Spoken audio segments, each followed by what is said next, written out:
बिस्मिल्लाहिर्रहमानिर्रहीम। मैं ब्रिगेडियर अताउल्लाह खान शब कदर 410 से अपने कौम से मुखातिब हूँ और अपने आला अदिया से मुखातिब हूँ।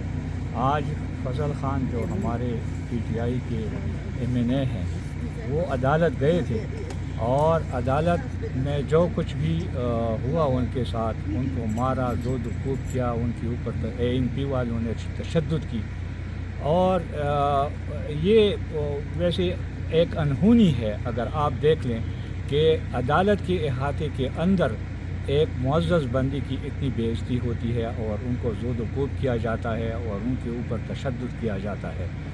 वैसे भी पठानों का जो रिवाज है कि भाई किसी बुज़ुर्ग के ऊपर हाथ नहीं उठाते, आज उसकी भी धज्जियाँ जो है ना ANP वालों ने उड़ा दी है। ANP वाले वैसे तो रिवायात की बात करते हैं, लेकिन यहाँ पे आके उन्होंने सारे रिवायात का बेड़ा गर्क कर दिया। चूँकि ये काम हुआ है अदालत के अहाते में, मैं चीफ जस्टिस इब्राहिम साहब से ये रिक्वेस्ट करता हूँ कि वो फुटेज भी कैमरे की है। यहाँ पे लोगों ने उनकी व्लॉग्स भी बनाए हैं उसके ऊपर। तो मेरी ये उनसे दरख्वास्त है कि इन लोगों को पकड़ के इसमें जो भी इन्वॉल्व है उनको कैफ़र किरदार तक पहुँचाएँ, ताकि आइंदा अदालत के अहाते में कोई किसी बुज़ुर्ग के ऊपर या किसी के ऊपर भी कोई हाथ न उठाएँ।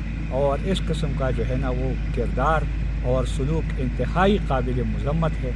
और मैं ANP के लीडर्स को भी ये दरख्वास्त करता हूँ कि वो इसका नोटिस ले, और अगर उन्होंने ख़ुद ये इंस्टिगेट किया है तो बहुत अफसोस वाली बात है।